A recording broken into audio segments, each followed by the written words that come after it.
Hey everyone, welcome back to my channel. If you are new here, I am Maricel, and today we are diving into everything you need to know before starting your K1 visa petition in 2024. We'll cover the income requirements, costs, timelines, and the entire process. If you are planning on applying for a K1 fiancé visa, stick around because this is the guide you need.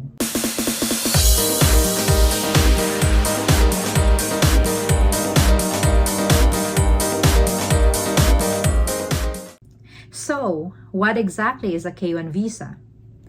It is a type of fiancé visa that allows the foreign fiancé of a U.S. citizen to come to the U.S. and get married within 90 days of arrival. It is considered a non-immigrant visa, meaning it is temporary. But once you are married, you can apply for a green card to become a lawful permanent resident. I actually came to the U.S. on a K1 visa myself. So I went through this process 3 years ago, and now I am a permanent resident. I know firsthand how important it is to get everything right. Now, is it easy to get a fiancé visa? It can be tricky because there's a lot of paperwork, interviews, and proofs required. You need to show your relationship is genuine, meet income requirements, and attend an interview at the embassy. If this sounds overwhelming, this is where a professional visa processing service like Filipino Visa can make a huge difference. You could try a DIY approach and handle the process yourself, but even one small mistake can delay your entire application, costing you time and money. Filipino Visa offers a premium service that handles everything for you. With their expert guidance, you'll have peace of mind knowing you won't face any unnecessary delays. Just submit your complete documents and they take care of the rest. If you are ready to start your visa journey stress-free, click the link in the description or comment section below to get premium assistance from Filipino Visa Service. Let's dive into the 2-year rule. To qualify for the K1 visa, you must have met your fiancé in person within the last 2 years before filing Form I-129F. Physical meetings are required. Video calls and chats don't count. While there are rare exemptions, it is a strict rule for most applicants. Now, let's discuss processing times. As of July 2024, the typical processing time for Form I-129F is around 3 to 6 months. Once that's approved, your case moves to the National Visa Center or NVC, which can take an additional 4 to 6 weeks.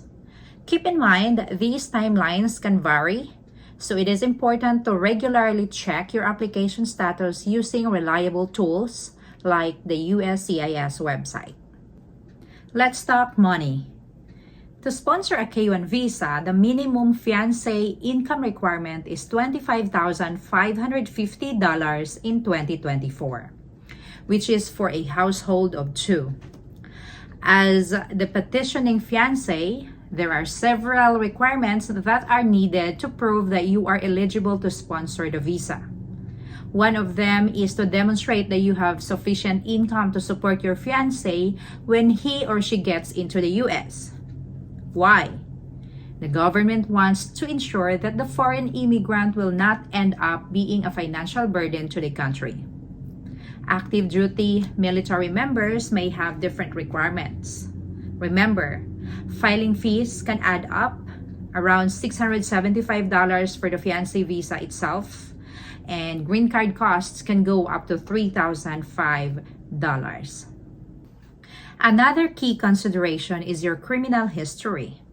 Both the U.S. petitioner and the foreign fiancé need to disclose any prior arrests, charges, or convictions. Depending on the crime, this can affect your eligibility, so be transparent to avoid surprises. Now, how do you apply for a K1 visa? Here is a quick breakdown. The U.S. citizen sponsor must file Form I-129F. The U.S. citizen starts by submitting this form to the USCIS. Provide proof of relationship. Gather evidence like photos, communication records, and travel itineraries. Complete Form I-134.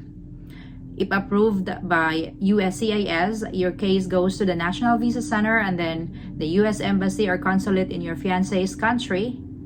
At this stage, you'll fill out Form I-134 Affidavit of Support to demonstrate your financial ability to support your fiancé. Support your fiancé, help them gather requirements, prepare for their interview, and undergo a medical exam. Next is plan for marriage and adjustment of status. After arriving in the U.S., you must marry within 90 days and then apply for adjustment of status. For the foreign fiancé, the process involves wait for the I-129F approval, which can take 3 to 6 months.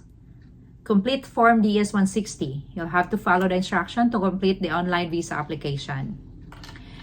Then gather documents. Compile essential paperwork such as your passport, birth certificate, divorce decrees or death certificates if previously married, police certificates for countries where you have lived for more than 6 months, evidence of your relationship with your U.S. citizen fiancé, and then undergo a medical exam.